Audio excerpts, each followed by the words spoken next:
Olá, pessoal! Na aula de hoje, nós vamos estudar um pouco sobre os conjuntos numéricos.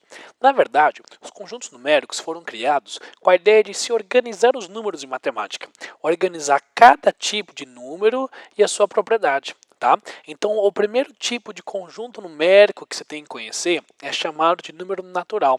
O que significa o conjunto dos números naturais? Quem são esses números? Bom, os números naturais, basicamente, são os números inteiros e positivos, incluindo o zero. Então, começa no zero e vai subindo, ó, 1, 2, 3, 4, 5, 6 e por aí vai, ok? São chamados de números de contagem, porque foram os primeiros números que você aprendeu lá atrás na escola, não é isso?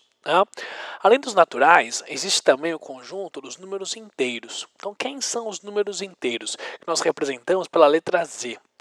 Os números inteiros são todos os números naturais, só que agora também inclui todos os números negativos. Ou seja, além de aparecer o número 0, o número 1, o número 2, o número 3, assim por diante, também aparecem os negativos. Então, aparece o menos 1, aparece o menos 2, aparece o menos 3. Tá? Então, o conjunto dos números naturais, também com os seus negativos, é chamado de número inteiro. Beleza? Só uma curiosidade, o número inteiro a gente representa pela letra Z, porque a palavra inteiro, lá das linguagens antigas, não é?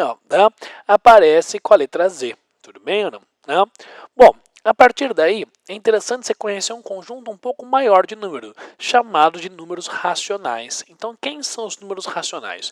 Todo número racional é aquele número que pode ser escrito através de uma fração. Então, todo número que você conseguir escrever ele nessa forma A sobre B, não esquece que esse A e B são números inteiros. Tudo bem? Então, quando a gente diz fração, queremos dizer uma razão entre números inteiros.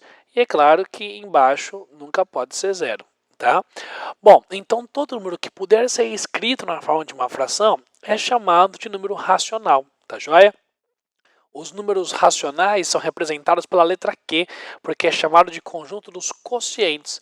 Quociente, lembra? É a resposta que você dá para uma fração. O resultado de uma fração é chamado de quociente. Beleza? Bom, é claro, se existem números que podem ser representados através de frações, também existem números que não podem ser representados através de frações, chamados de números irracionais. Então, os números irracionais são todos aqueles que não são racionais, ou seja, não são representados através de frações. Quer ver alguns exemplos? Por exemplo, o número raiz de 2. Lembra do número raiz de 2?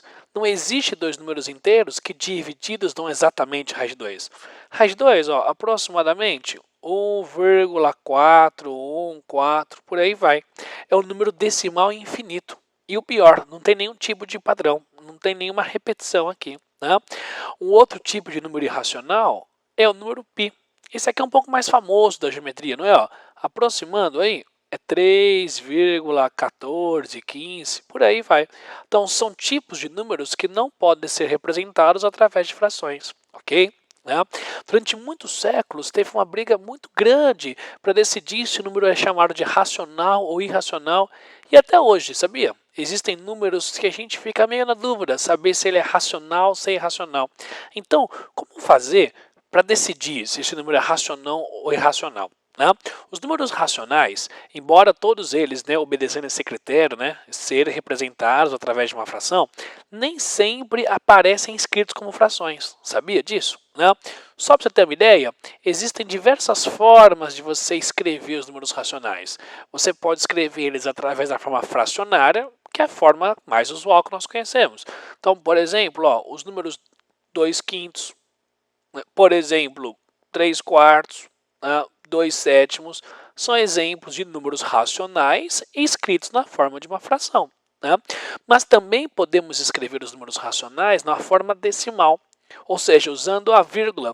Por exemplo, a forma decimal finita. Então, 0,3 é um exemplo de número racional, 1,25 é um outro exemplo de número racional.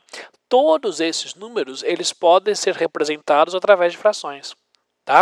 Além disso, também o número decimal infinito e periódico também pode ser classificado como um número racional. Então, por exemplo, a fração que gera essa dízima, na verdade, é todo decimal infinito. Então, nesse caso, essa dízima periódica, né? 0,333 é exatamente a fração 1/3. Então, toda vez que você trabalhar com uma dízima periódica, que é um decimal infinito, mas tem um padrão por trás, toda dízima periódica é um exemplo de número racional.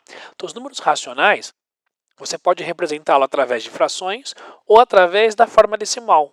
A forma decimal finita ou a forma decimal infinita mais periódica. Todo número decimal infinito que não for periódico, basicamente é um número irracional, ok? Né? Bom, então o importante dos conjuntos numéricos é você sistematizar esses conjuntos para poder trabalhar com diversas situações. Uma situação bastante interessante é a resolução de equações. Então, para isso, dá uma olhadinha nesse esquema que aparece aí. Esse esquema é interessante porque mostra a relação entre todos os conjuntos numéricos. Esse primeiro conjunto numérico é o conjunto dos números naturais. Lembra dele? Ele contém o zero e todos os números inteiros e positivos. 1, 2, 3 e assim por diante. Os números naturais, eles fazem parte do conjunto dos números inteiros, ou seja, todo número natural é também um tipo de número inteiro. Existem, claro, números inteiros que não são naturais, por exemplo, -2, -1, mas todo número natural é um número inteiro. Da mesma forma, todo número inteiro também é um exemplo de número racional, ou seja, todo número inteiro pode ser escrito na forma de uma fração. Existem frações que não são inteiras. Aí, ó, por exemplo, 2/7 ou 1,34, tá? Exemplos de números de frações que não são inteiras, tá bom? Bom, existem também números que são irracionais. Nós já vimos alguns na aula. Lembra do raiz de 2, do número π? Mas existem outros, ó, raiz de 3, por exemplo, raiz de 5, o número e, são exemplos de números irracionais.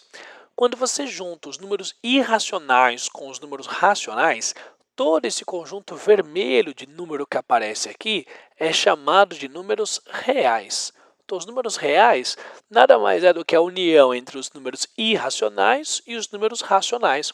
Durante muitos anos, acreditavam que os números reais faziam parte de todos os números, até que depois descobriram os números complexos, números da forma 2 mais 3i, ou 5 mais 7i, que vão ser estudados mais lá na frente no ensino médio.